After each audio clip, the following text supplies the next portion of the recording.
For coming out. It is a drop-dead gorgeous day in the middle of August. I don't think it gets any better than this unless you, of course, want to go sailing, which why aren't you all doing that?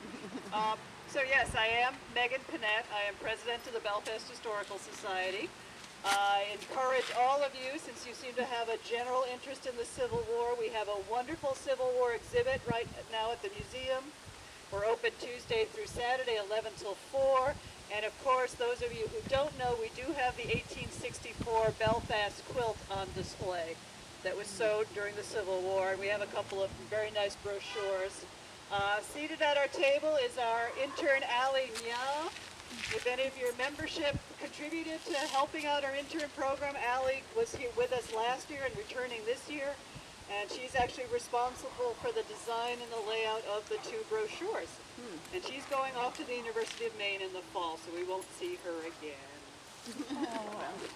So, the Civil War is a giant topic, and I'm not going to start reading. I got a whole book full of Civil War information. But, you know, it was the years 1861 to 65. Belfast at that time had a little over 5,000 people. We did our fair share in contributing soldiers and sailors as well to the war. We sent about 858 soldiers and sailors during that time period. About 100 did not return. They died in prison camps, they died on the battlefield, or they just simply disappeared. As we know how that could happen. There are, thanks to the efforts of Mr. Jim Roberts Sr. and Rick Davis, both very intensive Civil War researchers, we now have lists of just about all of the Belfast soldiers, and actually where all the Waldo County Civil War veterans are buried. Jim has discovered that there's over 200 Civil War veterans buried in Grove Cemetery alone. So we're not going to talk about all 200 of them, because every time you turn around you see another one, but I'm going to talk about a select few, which I think you'll enjoy.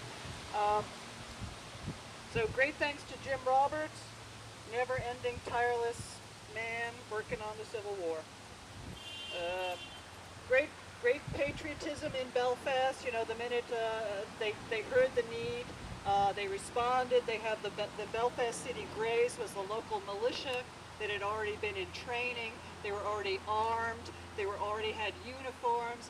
They had a very good men. Their leadership was very strong and solid. So it didn't take much of an effort for Belfast immediately after the fall of Fort Sumter, when Lincoln asked for troops. They immediately got a regiment together, the 4th Maine. They gathered up in Belfast, met down in Rockland, joined the 4th Maine in Rockland, and then went on to Washington and saw action right away at the first Battle of Bull Run.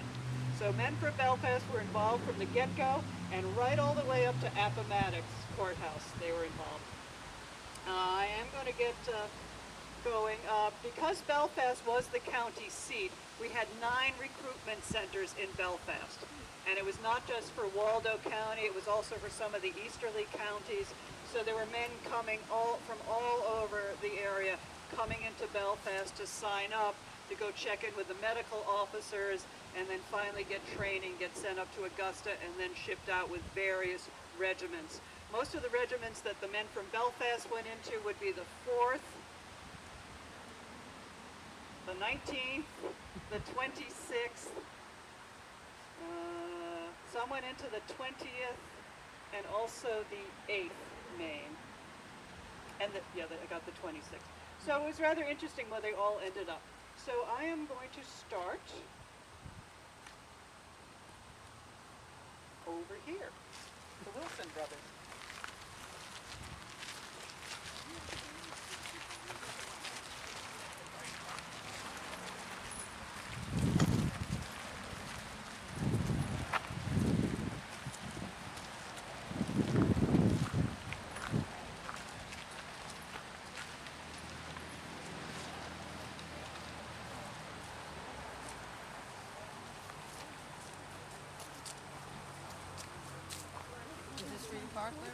No, I'm way down at the other end.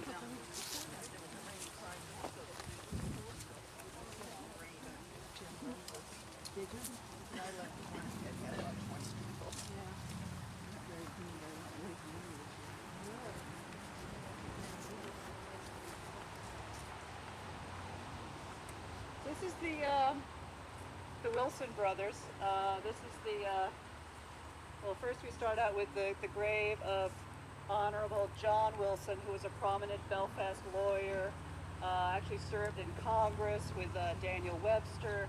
He had a very nice house which is situated, or was situated where Wales Park is now, right down the street here on Main Street. And his son, John Jr., his wife, Eliza, and then in their family, they had 6 sons, the Wilsons did, and 4, hold on, I got this. 4 of them did serve in the war. We've got Jesse Alden, who was with the 19th Maine. He died at Gettysburg on July 3rd, 1863 at the age of 21. His brother Jones Everett, who was with the 26th Maine, died at Port Hudson on June 14th, 1863, age 16. Another brother, Julius Augustus, was with the 4th Maine, died on July 21, 1864. He had actually come back following his service in the war, and then died 2 years later of a disease that he picked up in the war. And then, so they're all included on this stone, even though we do know that the two younger boys are buried elsewhere. Julius is buried up in Liberty, Maine. That's where he was living. And then they have their other brother, Joseph. And Joseph is not buried in this plot, but he's a little bit further down in the cemetery. And Joseph was also with the 4th Maine Regiment, and he died in 1909 at age 72. Now, what's interesting about the brothers is that, they did, 2 of them, were killed outright. But what I really like is that Mr. Joseph Wilson, who's buried over here, he served 4 years with the 4th Maine Regiment. He had an excellent war record, but his quiet, modest disposition never led him to refer to it in any way. He served for 3 years and re-enlisted for the 4th. He was taken prisoner when serving in General McClellan's division, and while on parole came home on a visit but rejoined his regiment for the exchange. He was in both battles of Bull Run, and it was after the second one in August of 1862 that he found his younger brother, Julius Augustus, severely injured and carried him on his back for 3 miles to get assistance. And that's the brother that lived to come home and then died 2 years later up in Liberty, Maine. So those are the Wilson brothers. And then part of the museum collection is this rather plaintive poem written by the boy's mother, Eliza. She died in 1881, and she wrote this rather poignant expression. We hear of memorials and flower-bedecked graves and monuments built for the names of the brave who died in defending our country from war, who left their firesides to conquer the foe. Why is Belfast so laggard? Have they soon forgot how zealous they were to urge and to plot, how they told our young men 'twas glorious to die for defense of their country, their foes to defy? Could they sit as we do by our desolate hearth, while their voices once joined us in gladness and mirth? Our pillows at night oft by sad tears are wet. Try we ever so hard, we cannot forget. There's a grave in the trench near Port Hudson Loo that the tears of a mother can never be due. On Gettysburg lies another brave son who said, better die for my country than live without one. 'Tis but justice we ask to the living and the dead, to the friends who mourn and the soldiers who bled, that marble may tell while we sleep in the dust, who gave freedom to slaves and safety to us. Now, this is a mother's poem to her boys. So she did die in 1881. That's the same year that the veterans group, the Thomas H. Marshall Post number 42, was formed. And finally, in October of 1890, Memorial Hall, which is now Belfast City Hall, was dedicated. and used as the memorial to the Civil War veterans and the soldiers who came before them. And so we did finally get our memorial in Belfast. So that's her rather sweet poem. And then right behind us in the very corner, you can put a little font that way.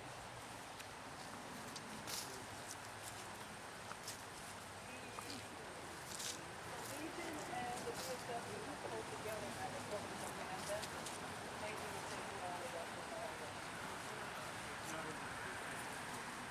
No, they have a list. Somewhat important. So this is not just about, Civil War soldiers and veterans, but it's also about, people from this time period. This is the graveside of Mr. Axel Hayford. He was actually born in Windsor, Maine in 1814, and he arrived in 1840 to Belfast. He was a very energetic man. He was a contractor. He was a builder. He had interest in sawmills. He was also very involved in politics in Belfast. But in 1863, he contracted with the United States government to build the two batteries in Belfast. There are two batteries, one on the east side and the west side, earthworks, granite, barracks houses. And he was the contractor in charge of building those two batteries. What happened is in June 26 of 1863, the Caleb Cushing, a revenue cutter in Portland Harbor, was actually captured by Confederate sailors. They'd come all the way up into Maine, and that sent off a whole panic. They were actually in Portland Harbor. That sent the panic right up the Maine coast. Belfast said, we've got an open harbor here. They petitioned the United States government. We need money, we need supplies, we need cannons, we need ammunition, and the government supplied them with the materials, and Axel Hayford was the contractor who built the two batteries, which, the granite works are still in place somewhat, and also the earthworks. They're both now summer cottage residences, those two areas. And you probably know Axel Hayford best for building the wonderful Opera House that's in downtown Belfast. That originally was Hayford Hall. So this is our Mr. Axel Hayford. This is the gravestone of Frank Dickerson. I am going to point out, you'll see throughout the cemetery these cast iron markers. They either say THM42 on them, or else GAR, sometimes with a 42, sometimes without. THM stands for the Thomas H. Marshall Post number 42. So that he was a member of the veterans. Well, actually Frank was dead before they joined, but I guess his father signed up. So he was part of the veterans organization. So that's what these markers are. And they do have a hole so that you could put a flag into them on Memorial Day. Frank was the son of Judge Jonathan Dickerson of Belfast, and he served with the Union Army for 4 years. His 77 letters home to his father have been transcribed and published in the book Dearest Father by H. Draper Hunt, North Country Press. Frank, as first lieutenant with the 5th U.S. Cavalry, participated in 12 major battles. Those battles are all listed on the back of his stone. He actually had a horse shot out from underneath him twice. He was wounded several times, and then because of the effects of his war wound and several debilitating illnesses that he picked up, he could no longer fight, but ended up doing a lot of muster work, a lot of paperwork for the Army. He never really gave up. When he felt better, he could do a lot of clerical work for the Army, and so that's how he continued. But his enduring wish throughout all of these letters is that he would finally become well enough to go home. He never did quite make it all the way back to Belfast. He died on board a ship in Boston Harbor with his father at his side on February 11th, 1866. He was 24 years old. Here's a letter that Frank wrote to his father. It's an excerpt from one of the letters that's issued in that book. This is January 23rd, 1863. Dear Father, the movement of the Army of the Potomac has, as I anticipated it would, proved a miserable failure. It is not fault, perhaps, of the general commander. The army is in a deadlock. It is stuck in the mud near the ford where it intended to cross. They cannot cross, neither can they move back. The roads are in such a condition the wagons cannot carry supplies to them. Nor can the artillery return to the railroad for the same reason. Last night, our whole brigade was out carrying rations and forage to the troops. The wagons not being able to get to the army, the cavalry had to be ordered out to carry rations and forage to them on their horses' backs. I went out last night in command of our regiment and was engaged in carrying supplies to the front from 5 o'clock till 5 o'clock a.m. In the saddle all night long, on the strange roads, dark as Egypt, and up to the horses' knees in mud. We have had a hard time of it, I assure you. The troops were grateful for us for bringing them rations. This failure will demoralize the army to a fearful extent. It must be the means of an immediate change of base. I trust the spirit of this army is not wholly crushed, and believe that with their favorite commander once more at the head, and with a change of base, the army may yet be saved. This is really interesting. It is reported that General Lee sent down word to the fort yesterday that he would send across a fatigue party to help us lay our pontoons, if we wished it, and that he was prepared to give us a welcome reception whenever we did get across. P.S. The weather has been fine today. I received yours with the postage stamps. So that's one of Frank's letters. These men serving in the war, they were almost obsessive about letter writing and getting letters back from their family. And you often see, I've run out of paper. I need money to buy paper. I need money to buy pencils. I need stamps. You didn't write to me this week. What's going on? They wanted to stay in touch. So, I think that just carries right over to today, with soldiers using email and Skype. Now, let's go down, and then we're going to go back to the Central Avenue.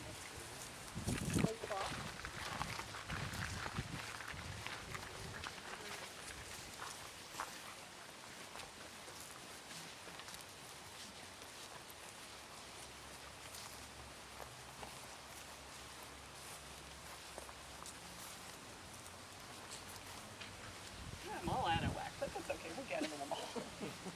Doesn't matter. They're not moving. This is the Johnson family plot. The Reverend Alfred Johnson and his wife are the big stone in the middle. Supposedly, he was the first to be interred here in Grove Cemetery in the mid-1830s. He is surrounded by his sons, Ralph Cross Johnson and Alfred Johnson Jr., very prominent in Belfast politics and the community. But then around the corner here, we do have their daughter, Anne Sarah Johnson, who was married to Dr. Nahum Parker Monroe. And Dr. Monroe settled in Belfast in 1839 and immediately acquired an extensive practice here until 1871, when he removed to Baltimore. He ranked with the best of his associates of the profession. He was a man of great physical powers and of manners so genial that he won the affection as well as the confidence of his patients. As a surgeon of the 20th Maine Regiment, he was present at the battles of Fredericksburg, Chancellorsville, and the United States Ford, at all of which his acknowledged skill as a surgeon was of great value. So he did serve with the 20th Maine for about a year, and then I understand he just couldn't do it anymore after that year. But his wife, Anne Sarah, accompanied her husband to the front, and her services in the hospitals and in connection with the Sanitary Commission were prominent. Now, according to Williamson's History of Belfast, Mrs. Monroe's obituary dated July 6, 1889, during the war, her patriotic services in connection with the Sanitary Commission were prominent, and her personal presence in military hospitals at the front, while her husband was regimental surgeon, inspired many of the sick and wounded from her native state with courage and strength. And then this one little sentence: she assisted in carrying on the Underground Railway for aiding fugitives to escape to the north. So she was active with the Underground Railway. They then actually stayed in the Baltimore, Washington, D.C. area, and then were buried up here. Dr. Monroe's brother was also another doctor, Dr. Hollis Monroe. and I guess they were rather close. He was a confirmed bachelor, very good at card playing, I understand. So they tell me. So we always give a nod to our ladies of the Civil War, right? Yeah. It's still out of sync, but we'll get there.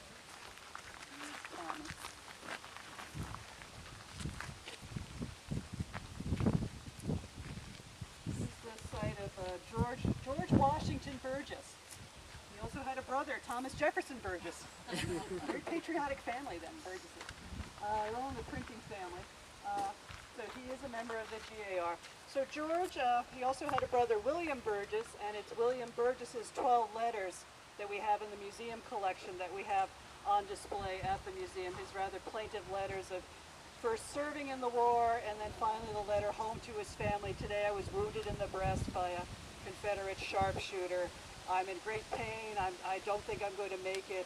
I'm in great suffering. You know, kiss mother for me and tell her that I died like a true man. Goodbye. And then he has he took him about a month to finally succumb to his wounds. But meanwhile, back in Belfast, he's got his brother Thomas Jefferson, who's been exempted from the war because of a bad hip. But then his brother George Washington does go into the war, and he did serve 3 years with the 4th Maine Infantry and served with the regimental band until the bands were mustered out. At that time, he became a private in Company K and served his 3 years. He came home and resumed his work as a professional printer.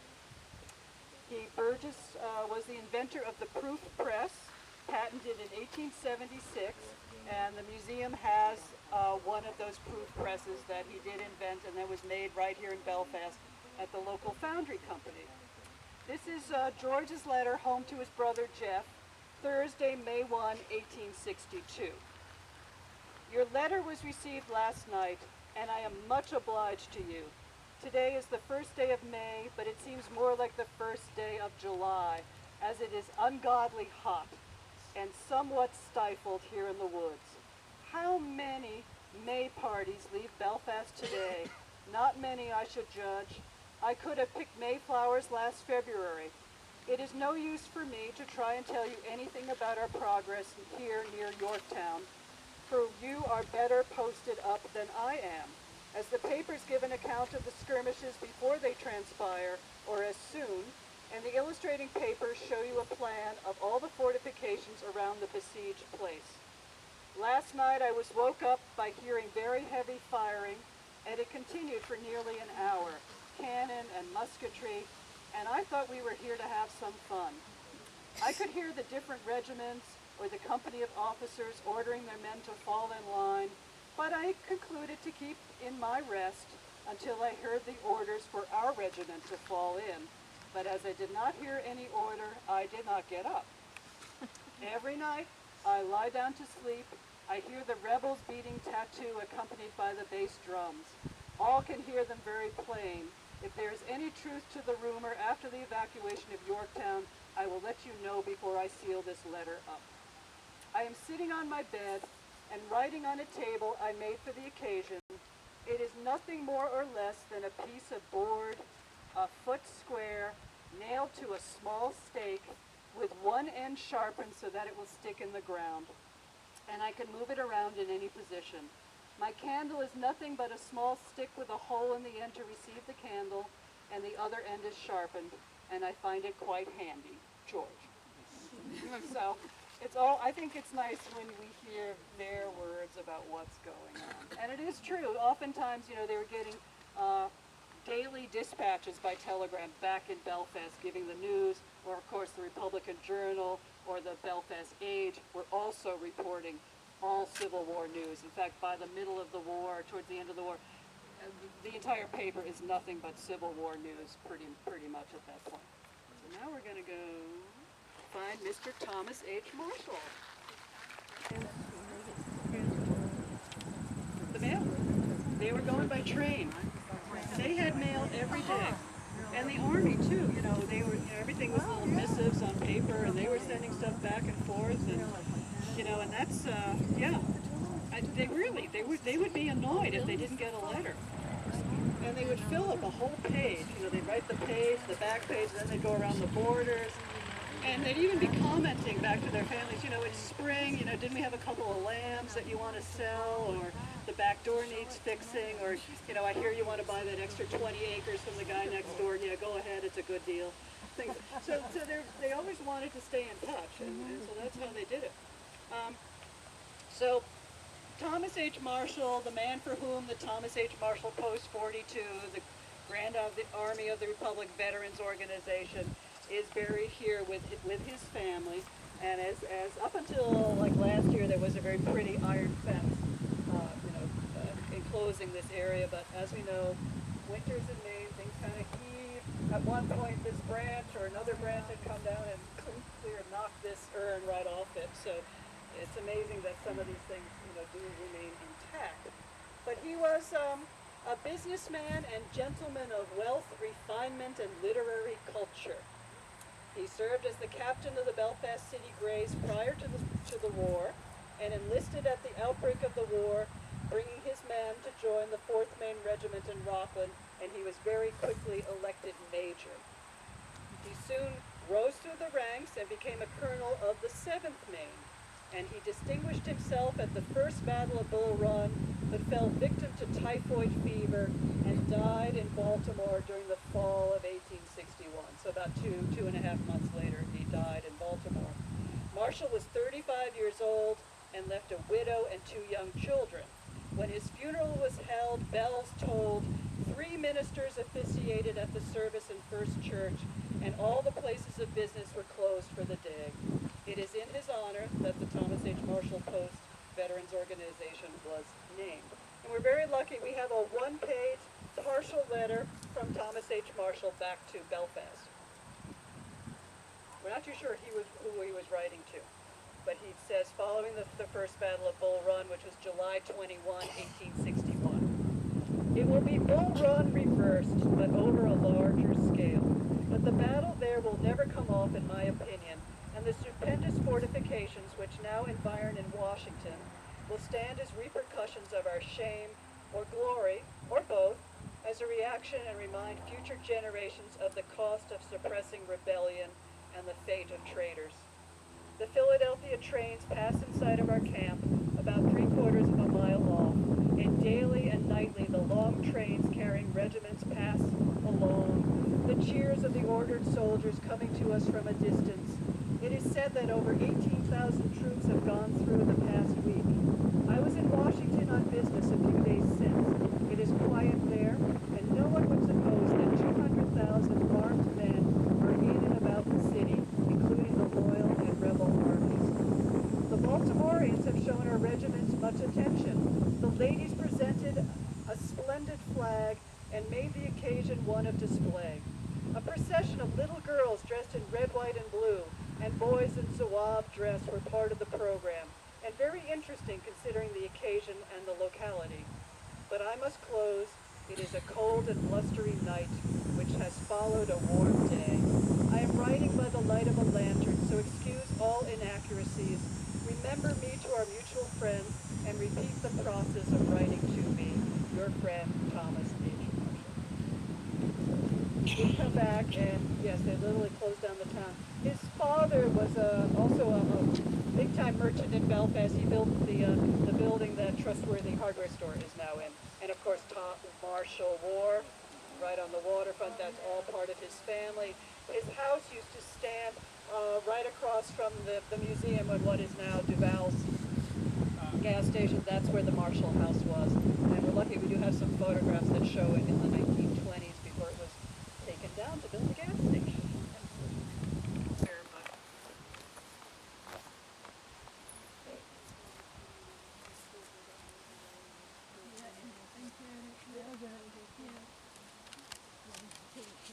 Captain John West, but I don't know anything about him. We'll find out. Sometimes they're in the wrong places too. You know, the guys who mow sometimes move them, but they do try to get them back as quickly as they can. I'm talking about the Quimby family over here. You can't really have a discussion about Belfast history, as we found out, without first mentioning Phineas Parker's Quimby. Some of you may know from my last talks and just from general history, noted photographer, silversmith, jeweler, watchmaker, builder of the clock and first church, Daguerrean artist, mesmerist, and healer. And during the war years, or just leading up to the war years, Dr. Quimby was very busy in an office set up down in Portland, Maine, where he had both his son, George Albert Quimby, and his daughter, Augusta Quimby, with him at that time. But Quimby's part in the Civil War comes from a very short newspaper article dated June 9th, 1864. This is from the Portland Press. The Portland Press states that Mr. Henry J. Parsons of Glenburn, who was a soldier in the 1st Maine Artillery, was deprived of his speech about 18 months ago. After trying several physicians, he was induced to apply to Dr. Quimby, formerly of this city, who by some mysterious process restored his speech in a few minutes, so that now he talks distinctly. He had that capability.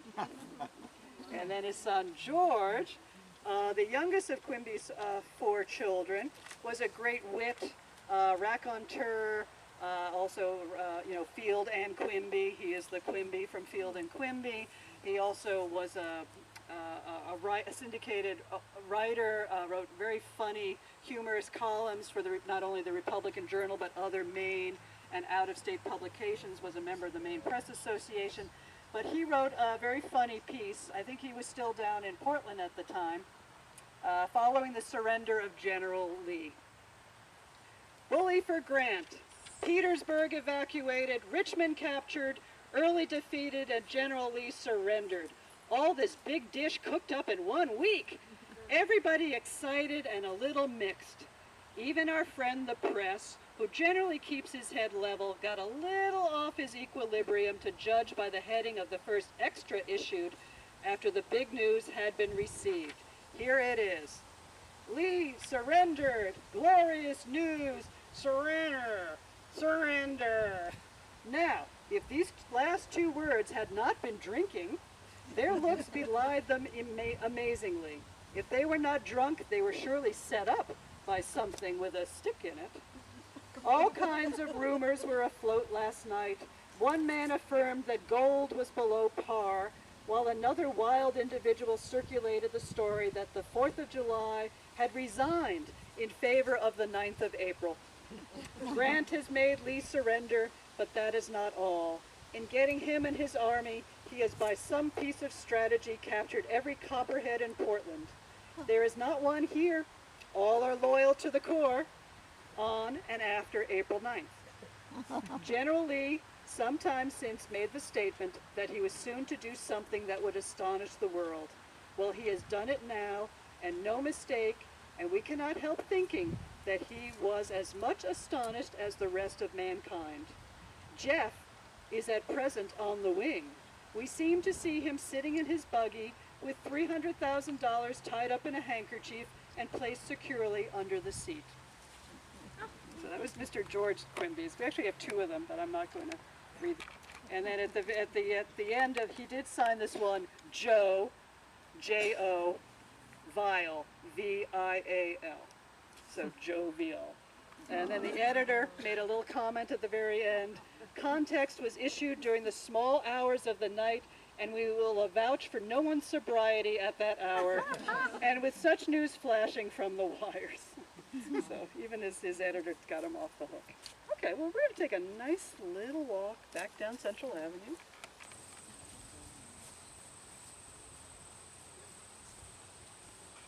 Yeah, good. So it's a big stone, it's hard to miss. But you do see quite a lot of information here.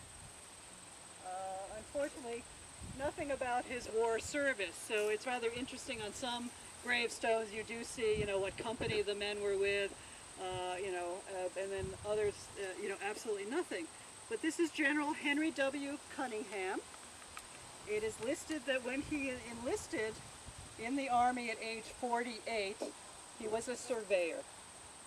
Captain Cunningham was captain of Company A, 4th Regiment, and he filled not only one of the highest military offices in the state, but also various subordinate places and with credit to himself.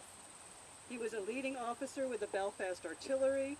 He opened a recruiting office in Pierce's Block, which is now where the police station is, and drilled his men in the hall upstairs or outside on Church Street. On May 4th, 1861, he and his men were given a send-off at Pierce's Hall.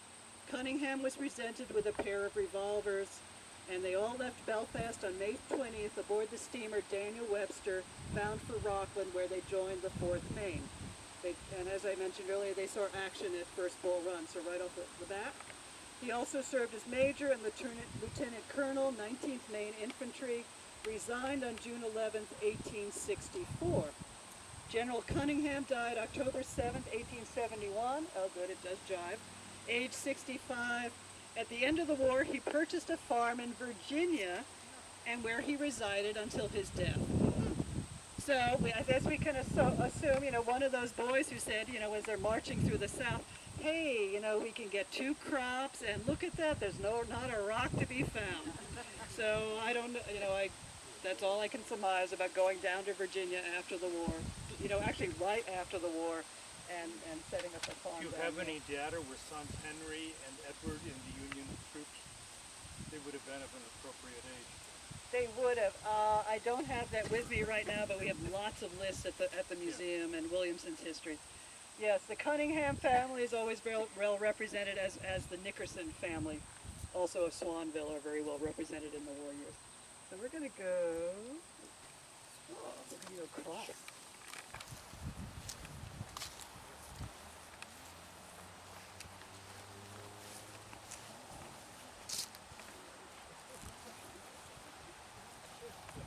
So this is Mr. William Milson Hall, and I will tell you there must be 100 William Halls in the history of Belfast. So I don't know, I assume that they're all kind of semi-related. But William Milson Hall was actually noted in Belfast as an artist and a painter. He also did serve in the Civil War. He was in the Company E, the 22nd Maine Infantry, and then a member of the GAR when it was founded. He died at the age of 42 in 1882, and he was known for his frescoes and decorative house murals. And he suffered in his last years from mental instability and lived at the Poor Farm on Belmont Avenue. It was said in his obituary, or something that I read about it, from doing all his mural work and lying on his back, that something occurred with his brain stem. They made it sound very, very complicated, and that's what affected his mental ability. We've also talked a lot about lead paint and other cadmiums. You lick your brush and you go keep painting. So he actually, supposedly, he and Percy Sanborn, he taught Percy Sanborn, who's a very well-known, Belfast artist.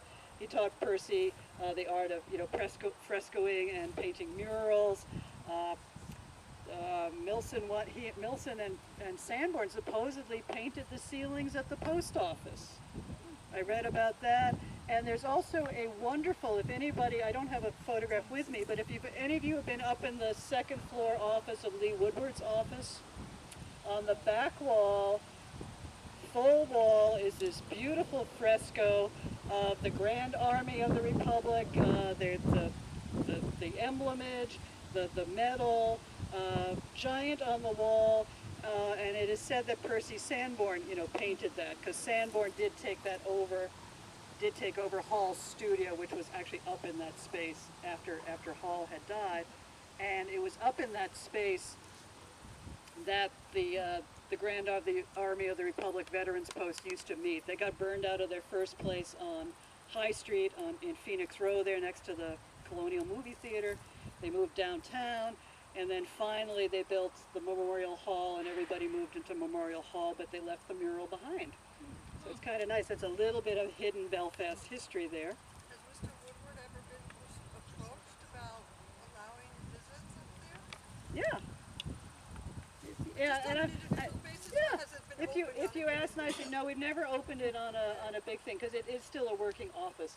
But I'm working on getting John Butler, the photographer, to give it a professional I have a photograph of it. It was actually found when my friend Daphne Cummings had her art studio up there, and she started peeling off the back wall, and off came the paint, the wallpaper, the paint, the wallpaper, the paint, and then finally is this mural underneath. And this is the mid 1980s that it was first discovered to be underneath there. Now I'm just trying to Where was get the my. poorhouse? The poorhouse is actually still out there, further out on Route 3, as you get close to what, the Edgecombe Road, or Okay. yeah, there's a big.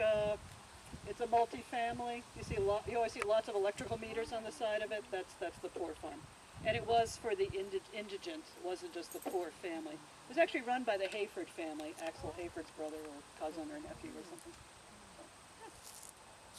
So it didn't have public monies running it at all. It was a private effort, and they. Ooh, that's a good question. Because it's always linked with the city, like we have the records. I think it was privately run, and maybe the families contributed to keeping people there. That's what I'm thinking. Do you know of any other murals in the city done by William that are still around? No, but I've been looking for the article where it describes other murals that he did. Not necessarily in Belfast, but in other. He did travel out of state to do other murals. And I'm going through the back of my head. Either he or he and Percy together did one of the original backdrops at the Opera House for the stage there, and that is long gone. I'm looking for. I think he's right here, but I'm not sure. I'll come back. I just want to check. So let's go back down, and that's down again. Musician during the Civil War. He worked with one of the bands.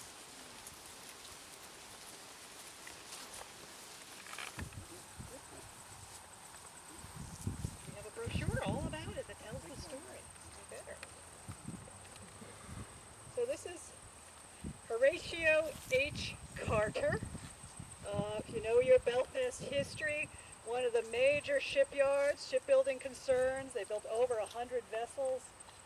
In a rather short period of time was the Columbia Perkins Carter shipyard, right on the waterfront, now covered by, the boathouse and that whole in front of French and Webb's auxiliary space. But Horatio H. Carter was a nephew, I believe, of Columbia Perkins Carter. And after he served during the war, he served for his 9 months, I think, with the 4th Maine, Company K. He came back after his 9-month enlistment and immediately went right back to work in the shipyard. And it was actually very important that he had come back because in November 9th of 1861, the shipyard launched a gunboat, the USS Penobscot, that they had been commissioned by the United States Navy to make. They made it in a record 90 days, a record for them. She was launched and then delivered to the Navy at Boston on January 16, 1862. She measured 158 feet in length, 28 feet in width, carried 12 32-pounders and a pivot rifle gun on the upper deck. And she was built under his supervision. And in June of 1862, she destroyed her first Confederate vessel, the schooner Sarita, and seized several other ships off the southern coast.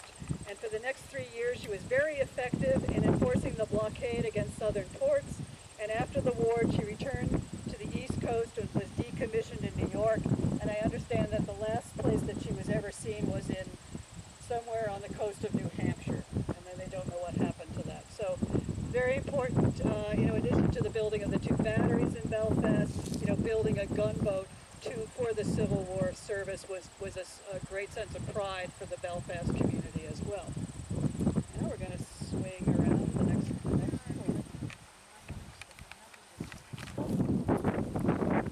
One thing that's really nice about running a historical society museum that, old Belfast families or old Maine families are always walking through the door or contacting us. And I was just recently contacted by Mr. Larry Knight, who's right here, about I'm going to let him do all the talking. Great-great-grandfather? Great-grandfather. Great-grandfather grandfather, Adalbert Knight, originally from Northport, Lincolnville. Lincolnville. This is why you should do the talking. We're very fortunate that Larry has brought a photograph of his great-grandfather.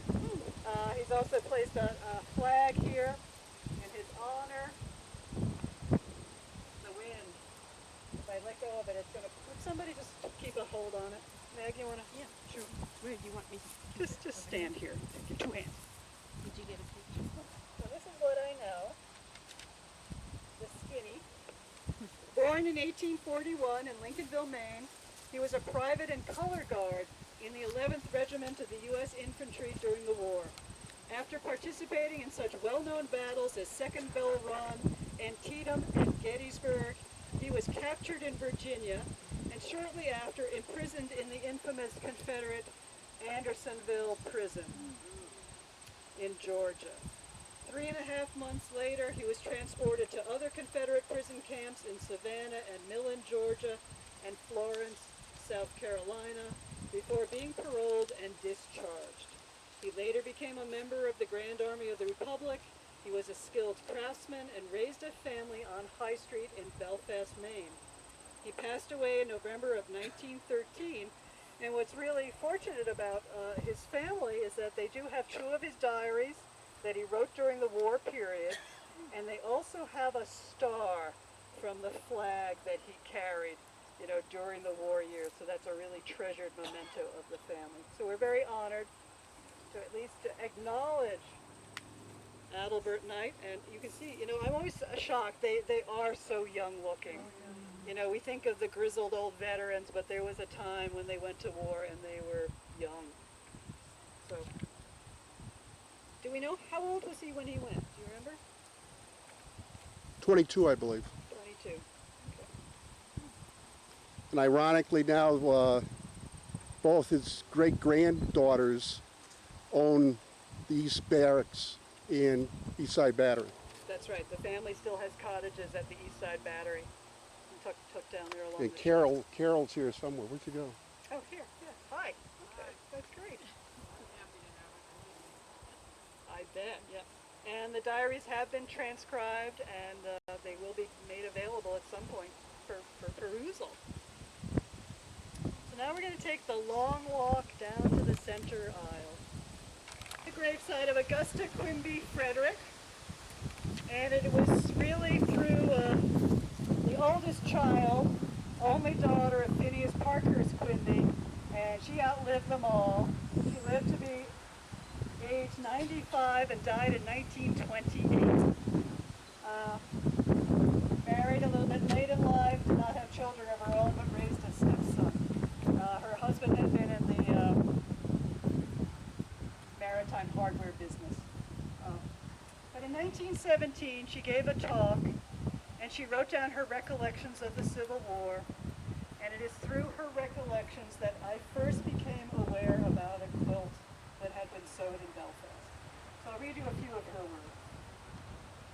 As a diversion from real work, it was proposed to make a flag bed quilt for a hospital. Preparations were made at once. A committee was chosen to purchase the materials, and at a meeting at the Unitarian parsonage, the quilt was designed, cut, and prepared for willing hands to finish. It was of good size, made like a flag, with a red and white border. The names of all the members were written in the white stripes. Appropriate mottos were in every star, and where some pun or play upon the Union officers' names could be made, it was quickly incorporated. The idea was like this: a hard resting place for the rebels, General Pillow; a bus to the rebel progress, General Gates. The writing was all done by Mrs. John W. Quimby, whose fine penmanship is still remembered. When the quilt was finished and ready for the quilting, we were invited to the house of Honorable Nehemiah Abbott, and a picnic supper was served, to which the young men were invited. The quilt was finished during the afternoon and was displayed in the dining room and is much admired. The following week it was sent to Washington by express, accompanied by a letter from our president, Miss Arbella Johnson. The rest is history. So I've been reading that, wondering, whatever happened to this wonderful quilt? Was it back in Belfast in somebody's attic? Was it long gone? Didn't know. And then that's when that, March 2011, the phone call from Mary Rickle in Lewistown, Montana came through, and the quilt came back to Belfast. Going to be displayed in Augusta. It's going to go this winter to the Maine State Museum. It'll be part of their Civil War exhibit as well. I'm not sure what month, so it's only going to be up for like a month or so. We'll find out. And now we're actually, this is nice, we're going to just take a right and head to the flag. So the quilt belongs to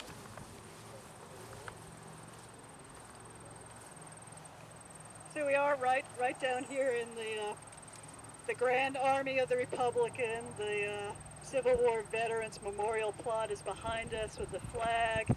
The former War of 1812 cannon it was actually moved here in 1924, and I think that's when they established this memorial area.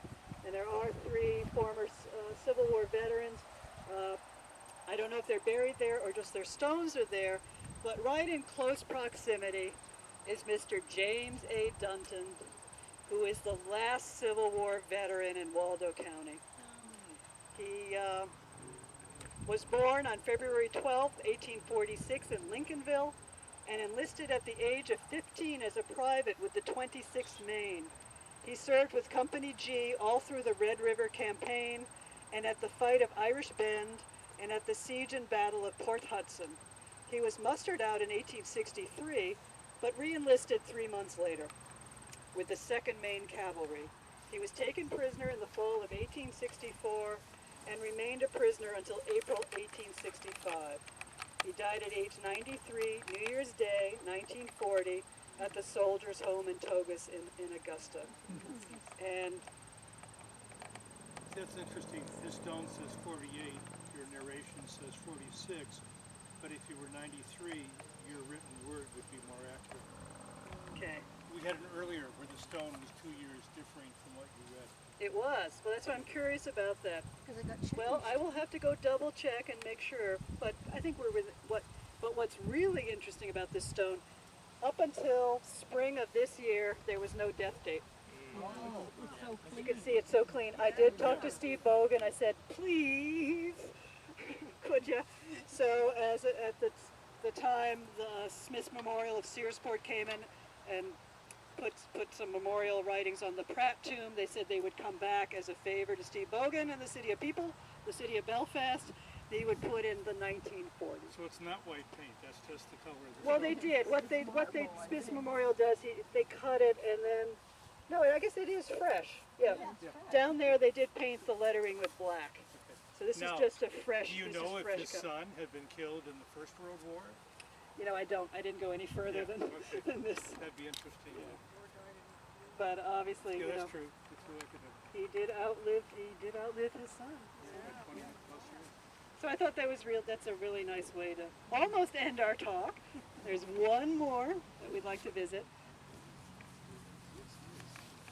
But I think that's pretty nice that he is right here in Grove Cemetery after all that he went through. But one more stone. It's a very bright one that's up in here. But just a reminder, the newly restored chapel, Grove Cemetery Chapel, is open today until 3:30. There are volunteers waiting inside. The chapel was opened in May of 1917. Just like today, prior to the chapel being refurbished, if you wanted to have an outdoor ceremony and it was in inclement weather, everybody was standing around in the rain.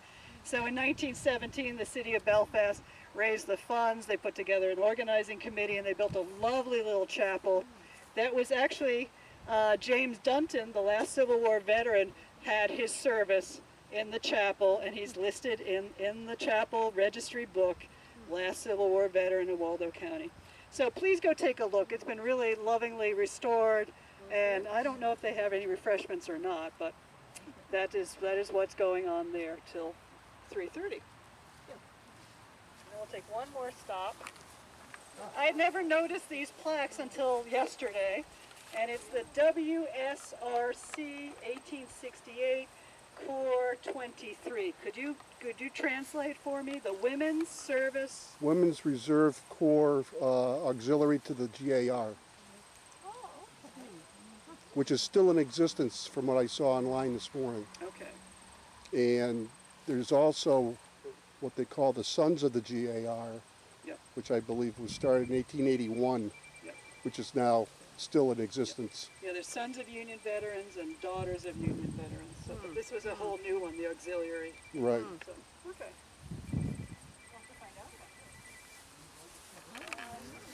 And he joined the colors of Maine's 1st Heavy Artillery Regiment on December 19th, 1863. This is what the family wrote. He most likely did not know that he was following the lead of his great-great-great-grandfather, Corporal John Mudgett, who had served in the American Revolution.